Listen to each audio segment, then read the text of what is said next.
अच्छा जी, आज हम डिस्कस कर रहे हैं जी changes brought through finance bill 2022-2023। तो जो इसमें मेजर चेंजेस हैं सेक्शन वाइज वो मैं आपको बता देता हूँ। सबसे पहले बेनिफिशियल ओनरशिप की डेफिनेशन ऐड हुई है। बेनिफिशियल ओनरशिप आप इस तरह कह सकते हैं कि जो इंडिविजुअल या जो कोई अदर देन नॉन इंडिविजुअल जो है वो मेजर अपना कंट्रोल एक्सरसाइज कर सके, तो ये इसकी डेफिनेशन इन्होंने ऐड कर दी है। Beneficial owner mean a natural person who ultimately owns or control a company or association person, whether directly or indirectly, through at least 10% of voting shares, and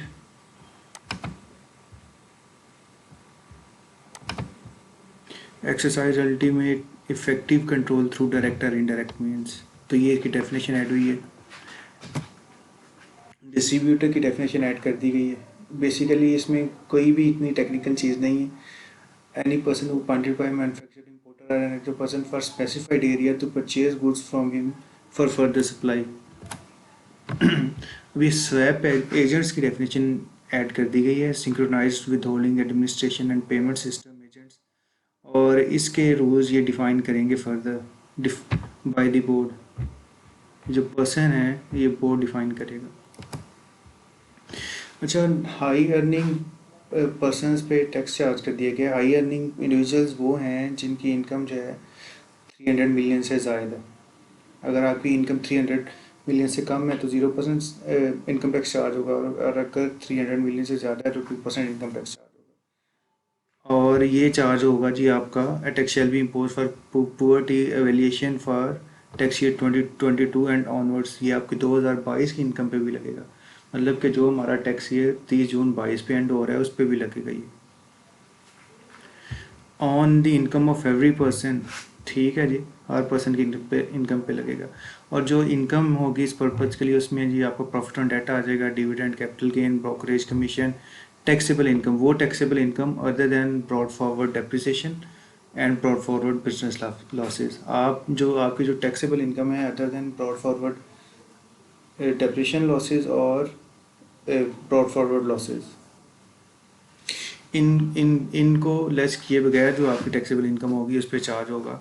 इम्प्यूटेबल income जो आपकी MTR इनकम बनती है उस पर income computed other than brought forward depreciation, brought forward amortisation, brought forward business losses under 4th, 5th and 2nd schedule, ये आपके banking and insurance companies आ जाती हैं।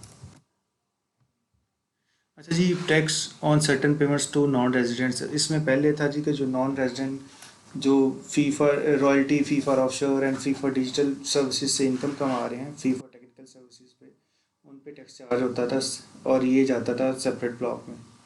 अब उसमें इस इन्होंने फर्दर एडिशन कर दिया कि जी इसमें आ जाएगा fee for money transfer operations, card network services, payment gateway services and internet financial telecommunication services. इस मेन सर्विसेज का इजाफा कर दिया गया है जी।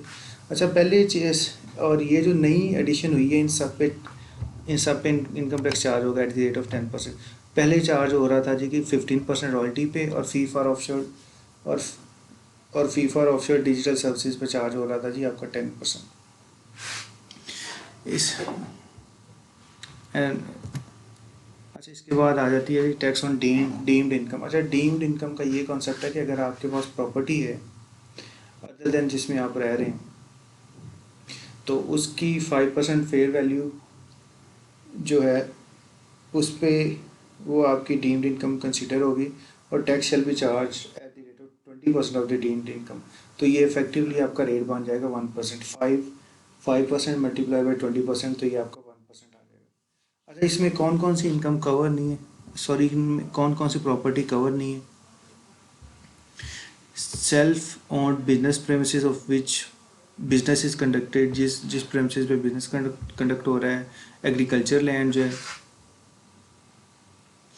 और where the fair market value of property in aggregate excluding mentioned in clause A and B does not exceed 25 million rupees.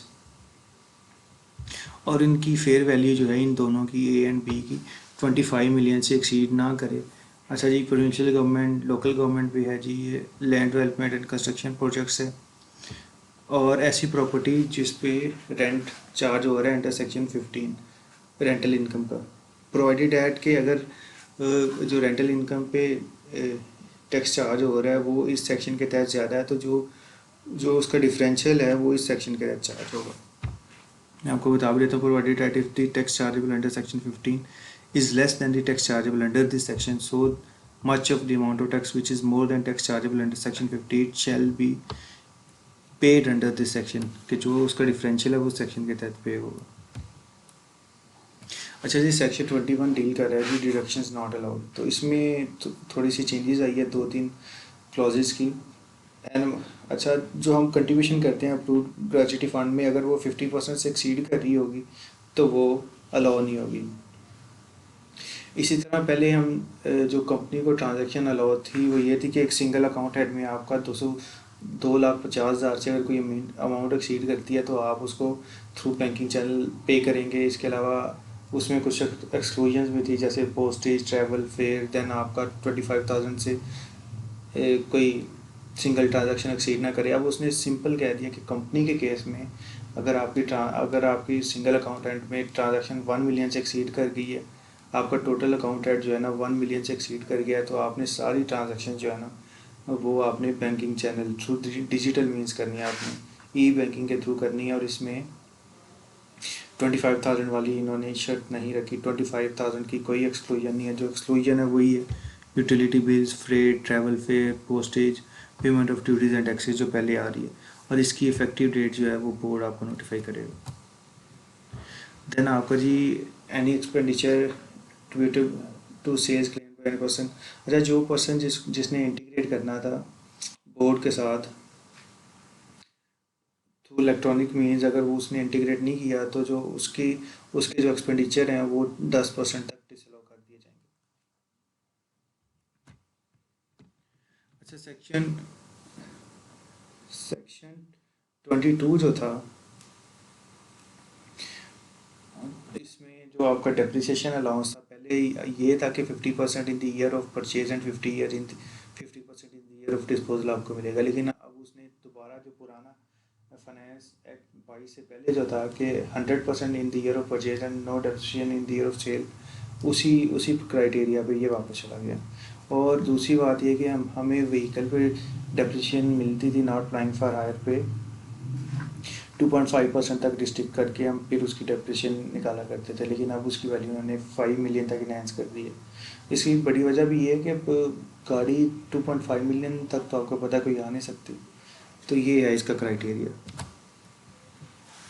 Initial allowance, या आप अगर कोई भी plant and machinery, computer, office equipment लेते हैं तो आपको पता है जी 25% तक इनिशियल अलाउंस मिलता है एलिजिबल डेप्रिशिएबल एसेट्स पे। तो इन्होंने बिल्डिंग तो पहले ही आपको पता है कि एलिजिबल डेप्रिशिएबल एसेट नहीं है, तभी उन्होंने स्पेसिफाई भी कर दिया है, क्योंकि जो थर्ड स्केड्यूल था उधर उन्होंने रेट लिखा हुआ है बिल्डिंग पे इनिशियल अलाउंस का 0 ख़त्म किया हुआ है। तो अब उन्होंने इधर भी बता दिया कि स्ट्रक्चरल इमूवेबल प्रॉपर्टी या structural improvement of immovable property पे भी आपको इनिशियल अलाउंस नहीं मिलेगा, क्योंकि ये एलिजिबल डेप्रिशिएबल एसेट की डेफिनेशन में फॉल नहीं करेगा। तो ये पहले भी उधर उन्होंने रेट 0 किया हुआ था, तो अब इन्होंने स्पेसिफिकली नोटिफाई कर दिया डेफिनेशन। अच्छा जी, कैपिटल गेन में मेजर चेंजेस आई हैं। सबसे पहले तो capital gain on disposal of immovable property में पहले था जी 4 ईयर्स पे आपका, चाहे कंस्ट्रक्टेड प्लॉट था चाहे ओपन प्लॉट था, लेकिन अब इन्होंने क्राइटेरिया इसमें चेंज करके इसमें आप फ्लैट्स भी ले आए हैं, तो पीरियड चला गया जी 6 ईयर्स अदर देन फ्लैट्स।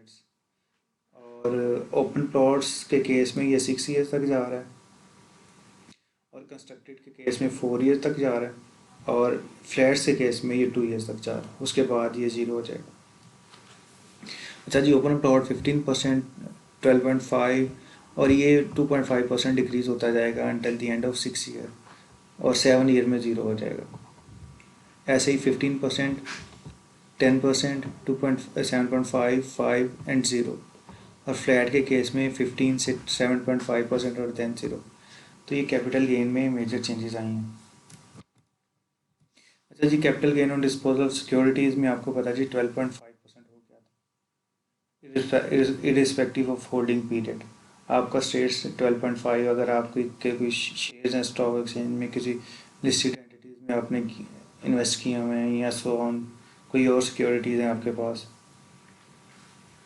अच्छा, अब इन्होंने इसको भी ईयर वाइज कर दिया है कि 2.5% तक जो है ये डिक्रीज़ होता जाएगा, और at the end of year 6 ये 0% हो जाएगा, ईयर 7 के स्टार्ट पे ये 0 हो जाएगा, तो इसी में भी 2.5% डिक्रीज़ होता जाएगा।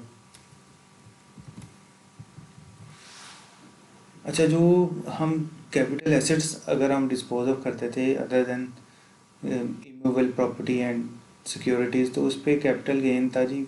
अगर आपका एक ईयर गुजर जाए तो 75% जो है ना, उस पर इनकम टैक्स चार्ज होगा, जो आपका NTR वाली कैटेगरीज है। अब NTR वाली कैटेगरीज में ज्वेलरी आ जाएगी, painting, sculpture, folio, rare manuscript and so on, इस तरह की जो चीज़ें थी, तो उन पे इनकम टैक्स लगता है under NTR, normal tax regime में, जो आपका नॉर्मल टैक्स होता है। तो उस पे जो 25% की एग्जम्पशन मिल जाती थी, 3/4 मल्टीप्लाई करते थे हम कि 75% टैक्सेबल करेंगे, उसको अब ख़त्म कर दिया गया। टैक्स रेट काफ़ी हद तक जो आपकी सैलरी के अगेंस्ट एडजस्ट होते थे उनको ड्रॉ कर दिया गया। अच्छा जी, इसमें carry forward of business losses of sick industrial units, जो आप सिक इंडस्ट्रियल यूनिट्स के ब्रॉड फॉरवर्ड लॉसेज एडजस्ट कर सकते थे इन्वेस्टमेंट करके, वो ख़त्म कर दी गई। प्रॉफिट ऑन डेट ख़त्म कर दिया गया, जो आप घर बनाने के लिए लोन लेते थे। Investment in shares and insurance against salary, investment in health insurance जो सैलरी पर्सन को मिलती थी, contribution to approved pension fund. अच्छा, income from export of computer software और आई टी एनेबल सर्विसेज, ये आपको जी टैक्स क्रेडिट मिलता था 100%, प्रोवाइडेड एट कि आप क्या कहते हैं जी, एग्जम्पशन के लिए अप्लाई करते थे, आप PSAB में रजिस्टर्ड होते थे, आप प्रोविंशियल रेलिवेंट प्रोविंशियल लॉज में रजिस्टर्ड होते थे। इसको भी ख़त्म कर दिया गया है जी।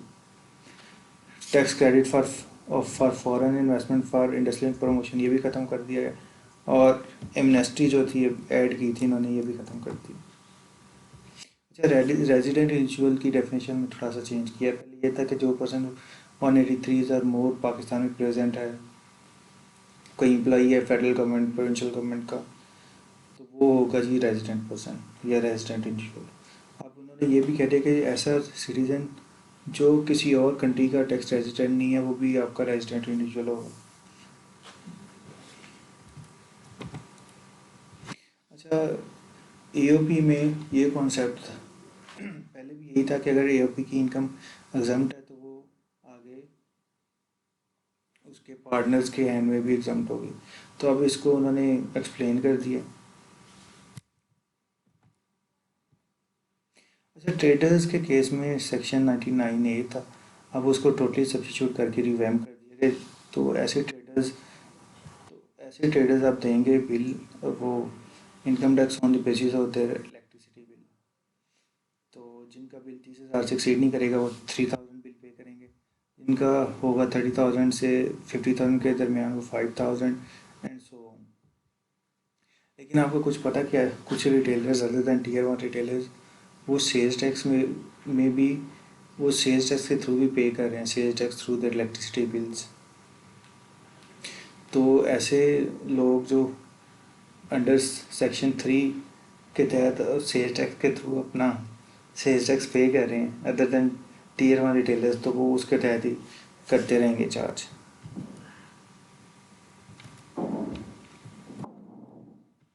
अच्छा, अनएक्सप्लेन्ड इनकम में ये चेंज आया है कि जी,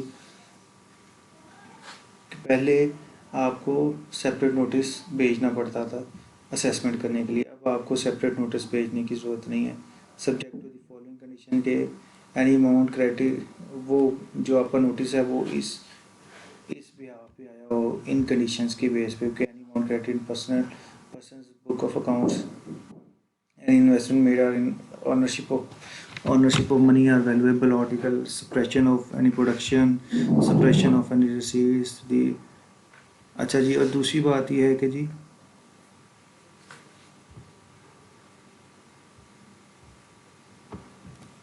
और दूसरी बात ये थी कि जो हम पहले था जी कि आप बैंक से पीआरसी लें तो वही आपकी होगी एविडेंस रिसीव आपका फॉर रेमिटेंस का। लेकिन अब ये है कि अगर आपने किसी भी मनी एक्सचेंज एजेंट के थ्रू भी आप लेके हैं तो आपके पास उसकी रिसीट है और वो आपके नाम पे आई है या आपके सिग्नेचर पे आई है, तो वो भी वैलिड डॉक्यूमेंट जो है ना वो कंसिडर किया जाएगा। मिनिमम टैक्स में ये था कि अगर आपकी मिनिमम टैक्स की लाइबिलिटी अंडर सेक्शन 113 जो हम लगाते थे टर्नओवर पे @1.25%, अगर वो ज़्यादा होगी कॉर्पोरेट टैक्स @29%, तो वो 5 ईयर्स के लिए कैरी फॉरवर्ड हो जाती थी और वो एडजस्ट होती थी आपकी 29% वाली लाइबिलिटी से। लेकिन अब उसको ख़त्म कर दिया गया, बल्कि इसको ख़त्म कर दिया जाएगा। अच्छा, power to enforce filing returns, board जो है जी वो जनरल ऑर्डर इशू करेगा जो पर्सन लाइबल होंगे, और इसके अलावा उनके वो डिसेबल कर सकते हैं cell phone, electricity connection, gas connection and so on. अच्छा जी, बेस्ट जजमेंट असेसमेंट में अगर आप रिटर्न नहीं फाइल करते तो कमिश्नर आपकी असेसमेंट कर सकता है, और पहले इसका टाइम पीरियड था जी within 5 years from the end of the tax year, लेकिन अब उसको उन्होंने 5 ईयर से 6 ईयर्स पे एक्सटेंड कर दिया। अच्छा जी, जब कोई कमिश्नर आपकी असेसमेंट अमेंड करता है तो वो असेसमेंट ऑर्डर इशू करता है with in 120 days of issuance of show cause notice, लेकिन अब उसको एक्सटेंड करके 180 डेज कर दिया गया। अल्टरनेटिव डिस्प्यूट रेजोल्यूशन, ये बस आप पढ़ सकते हैं कि अगर आपकी टैक्स लाइबिलिटी या रिफंड जो है 100 मिलियन से एक्सीड कर रहा है तो आप उसको अल्टरनेटिव डिस्प्यूट रेजोल्यूशन में लेके जा सकते हैं। अच्छा, इंपोर्ट्स में पहले ये था कि जो आपकी लाइबिलिटी बन रही है, अगर आप इंडस्ट्रियल अंडरटेकिंग है और आपकी लाइबिलिटी बन रही है 1% या 2%, तो आप NTR में फॉल कर जाएंगे, और जो गुड्स थी अदर देन 1 and 2% वो उन पे चार्ज होगा 5.5%, तो वो आपकी चली जाएंगी मिनिमम टैक्स रजीम में। लेकिन अब वो कह रहे हैं कि अंडर इंडस्ट्रियल अंडरटेकिंग जो भी चीज़ें अपने इस्तेमाल के लिए बाई कर रही है या इंपोर्ट कर रही है वो एडजस्टेबल होंगी। जो अपने इस्तेमाल के लिए चीज़ें इस्तेमाल कर रही है इंपोर्ट कर रही है वो एडजस्टेबल होंगी इरिस्पेक्टिव ऑफ देयर रेट्स। और उसने नीचे स्पेसिफिकली डिफाइन कर दिया है कि ये जो चीज़ें इंपोर्ट करेंगे ये मिनिमम टैक्स रजीम में जाएंगी, चाहे आप एज इट इज़ सेल करने के लिए करेंगे एज ए कमर्शियल इंपोर्टर या industrial undertaking. Edible oil, packing material, paper and paper board और प्लास्टिक, ये आपकी मिनिमम में जाएंगे। अच्छा, पेमेंट टू नॉन रेजिडेंट में वही जो पहले उन्होंने सर्विसेज ऐड की हैं जिस सेक्शन 6 में, पेमेंट ऑफ सर्विस चार्जेज और commission by the exchange company to the global money transfer operators, और दूसरा payment to card network company और पेमेंट गेटवे। अगर आप एक्सचेंज कंपनीज को पेमेंट कर रही हैं या क्रेडिट कार्ड या डेबिट कार्ड की जो फैसिलिटीज़ प्रोवाइड कर रही हैं उन कंपनीज को पेमेंट कर रहे हैं तो उन पे भी टैक्स चार्ज होगा एट द रेट ऑफ 10%, और ये आपकी फाइनल टैक्स लाइबिलिटी मतलब FTR में जाएगा। अच्छा, एक्सपोर्ट ऑफ सर्विसेज में आपको पता है कि जो टैक्स क्रेडिट था IT एनेबल सर्विसेज का वो ख़त्म कर दिया गया। अब एक्सपोर्ट ऑफ सर्विसेज में इन पे टैक्स रिड्यूस कर दिया गया एट द रेट ऑफ, पहले 1% था लेकिन अब 0.25% पे कर दिया गया एक्सपोर्ट ऑफ सर्विसेज पे, और अदर दैन डेट सर्विसेज 1% है। अच्छा जी, स्वैप एजेंट्स की डेफिनेशन भी यही है, और स्वैप एजेंट्स की payment of tax collected deducted by swap agents, इस पे भी सेक्शन आ गया कि उन्होंने कैसे टैक्स पे करना है या डिडक्ट करना है। तो इसके बारे में बोर्ड डिफाइन करेगा फर्दर रूल्स, और बोर्ड ही डिफाइन करेगा कि कौन पर्सन स्वैप एजेंट है या नहीं। अच्छा जी, पहले ये था कि टाइम लिमिट फॉर रिकॉर्ड हमने एज पर टैक्स लॉ 6 ईयर्स के लिए रिकॉर्ड मेंटेन करना था, लेकिन अब ये है कि आपको अगर आपका केस चल रहा है या कोई ट्रांजैक्शन कमिश्नर डिस्कवर कर लेता है जो आउटसाइड पाकिस्तान इनकर की हैं या फॉरेन इनकम से पर्टेन करी हैं, तो वो किसी भी ईयर का रिकॉर्ड आपसे मांग सकता है। तो आप पे 6 ईयर्स लागू नहीं होंगे, तो कोशिश करेंगे सारा ही रिकॉर्ड अपना रखना स्टार्ट कर दें अगर आपकी फॉरेन ट्रांजेक्शन हो रही। अच्छा जी, national database and registration authority NADRA, और इसके लिए एक एडिशनल सेक्शन ऐड कर दिया गया 175B, और एंड सो ऑन सारा कुछ बोर्ड MOU साइन करेगा जी, शेयरिंग ऑफ डाटा पे, अंडर असेसमेंट पे, एंड सो ऑन।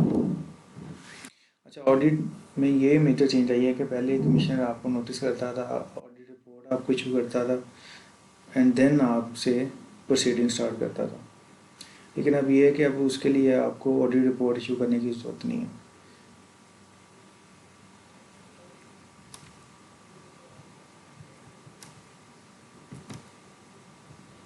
अच्छा जी, रिकॉर्ड ऑफ बेनिफिशियल ओनर। अच्छा, बेनिफिशियल ओनर का जैसे हम SSCP को रिकॉर्ड प्रोवाइड करते हैं कि जिनकी शेयर होल्डिंग है 25% एंड सो ऑन, उससे ज़्यादा। अब हमें FVR को भी बताना पड़ेगा कि जिनकी शेयर होल्डिंग 10% या उससे ज़्यादा, या जो कंट्रोल एक्सरसाइज कर सकते हैं। इसकी डेफिनेशन भी आपने सेक्शन 2 में पढ़ी थी, जो नहीं ऐड हुई है। अच्छा, ऑफेंसेस एंड पेनल्टीज बिल्कुल ही वहम कर दी गई हैं।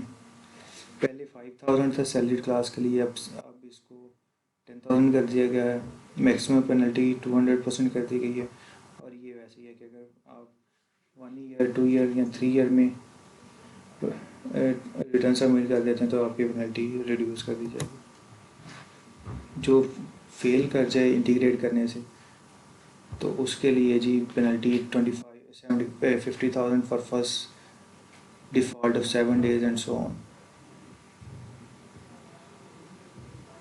और कोई ऐसा पर्सन जो बोर्ड से इंटीग्रेट है और वो transaction and conducts any transaction to avoid tax and so on। अच्छा जी, प्रोसिक्यूशन फॉर नॉन कंप्लायंस, ये भी थोड़ा सा इसको ऐड कर दिया गया जी। Any as an offence punishable on conviction with the fine of और imprisonment for a term not exceeding 1 year. अच्छा जी, advance tax on sale of immovable property, इसको 1% से एक्सीड करके 2% पे कर दिया गया, और पीरियड भी इसका एक्सीड कर दिया गया, आपको पता है जी। अच्छा जी, अगर आप कोई ट्रांजेक्शन करते हैं जी थ्रू डेबिट और credit card in foreign country, या पाकिस्तान से बैठ के रेमिट करते हैं, तो 1% आपका चार्ज होगा, और ये बैंकिंग कंपनी आपसे कलेक्ट करेगी। प्राइस बॉन्ड, प्राइस स्कीम जी आपको पता जी है, POS के थ्रू जो इनवॉइसेस इशू हो रही हैं, उसके थ्रू FPR जो है प्राइस स्कीम्स इशू कर रहा है, हर माह में उसकी करारदाजी हो रही है। 236 आई जो एडवांस टैक्स कलेक्ट करते थे एजुकेशनल इंस्टीट्यूशन, अगर आपकी फ़ीस 2 लाख से ज़्यादा है एट द रेट ऑफ 5%, ये मीट कर दिया गया है। Then use of machinery and equipment जो था under section 236Q at the rate of 10%, ये भी ख़त्म कर दिया गया है। अच्छा जी, rate for individuals and AOP, ये पहले जो बिजनेस इंडिविजुअल और AOPs थे, पहले ये स्टार्ट होते थे 4 लाख से, लेकिन अब ये चला गया जी 6 लाख से। 6 लाख से 8 लाख 5%, 8 लाख से 12 lakh 10,000 plus 12.5% and so on. तो ये इसमें 2 लाख का गैप आ गया जी। पहले 4 लाख था, अब 6 लाख तक इनकम एग्जाम कर दी गई है। अच्छा, सैलरी के रेट में काफ़ी चेंज आ गया जी। पहले 6 लाख तक एग्जाम थी, 6 से 12 तक 5% थी, लेकिन अब उन्होंने 6 से 12 लाख तक कर दी 100 रुपीज़ एंड सो ऑन। पहले 12 लाख से 18 लाख तक थी 30,000 प्लस 10%, और अब 12 लाख से 24 लाख तक है जी, 7% of the amount exceeding 12 lakh. Small company का रेट है 1% रिड्यूस कर गया है, 20% पे चला गया। बैंकिंग कंपनी का 45%, इसमें 35 प्लस 4% आपका वो आ जाएगा सुपर टैक्स, और एनी अदर कंपनी का चला गया जी 29%। इंपोर्ट ऑफ मोबाइल फ़ोन पे चेंज कर दिया गया जी। CBO कम्प्लीटली बिल्ड यूनिट्स और कम्प्लीटली नॉक डाउन यूनिट्स, ये आप देख लीजिएगा। टोकन टैक्स पे चेंज कर दिया गया है जी। 4 or more persons but less than 10%, 50 per seat। Current rate ये था और प्रपोज रेट ये है जी, 4 or more persons but less less than 10%, 500,000 and so on. अच्छा जी, 231 जो थी, 31 जो था जी, advance tax on registration transfer of private motor vehicles, इसको चेंज कर दिया गया। काफ़ी फ़र्क पड़ा इसमें, 1800 सीसी से ऊपर तकरीबन डबल कर दिया गया। उससे ऊपर भी आपको फ़र्क नज़र आ रहा होगा 25%, लेकिन ये नीचे काफ़ी रिवैम्प कर दिया गया।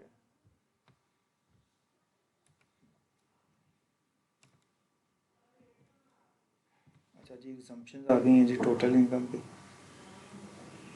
इस पे जो मेजर है जी, salary received by a Pakistani seafarer, इसको ओमिट कर दिया गया है। अच्छा जी, cumulative balance sheet from the voluntary pension system, पहले ये 50% तक एग्जाम था, अब ये पूरा ही एग्जाम कर दिया गया। पहले गवर्नमेंट से अगर आप कोई सब्सिडी लेते थे वो एग्जाम थी, लेकिन ये एग्जाम्पशन ख़त्म कर दी गई है। इलेक्ट्रिक पावर प्रोजेक्ट्स पे उसकी लाइफ साइकिल या 25 ईयर्स तक इसको रिस्ट्रिक्ट कर दिया गया। सिनेमाज अगर आप करते हैं जी कंस्ट्रक्ट इन तहसील्स या टाउन्स में जहाँ कोई सिनेमा नहीं है for 5 years from the commencement of cinemas operation, तो आपकी इनकम एग्जम्प्ट होगी। अच्छा जी, रिडक्शन इन टैक्स रेट्स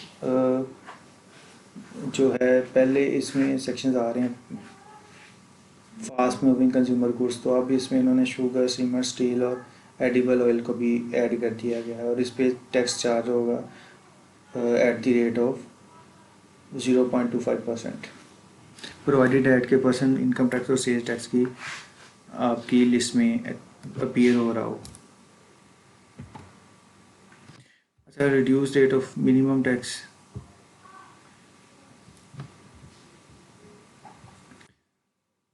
अच्छा बहबूद सेविंग सर्टिफिकेट्स का रेट उन्होंने 10% से कम करके 5% तक कर दिया गया। पहले ये था कि आपका जो नॉर्मल टैक्स है उसका 10% से एक्सीड नहीं होता था, मतलब कि आपने उसको 10% तक रिस्ट्रिक्ट करना था बहबूद सेविंग सर्टिफिकेट पे टैक्स को, लेकिन अब आपको उसको 5% करना पड़ेगा।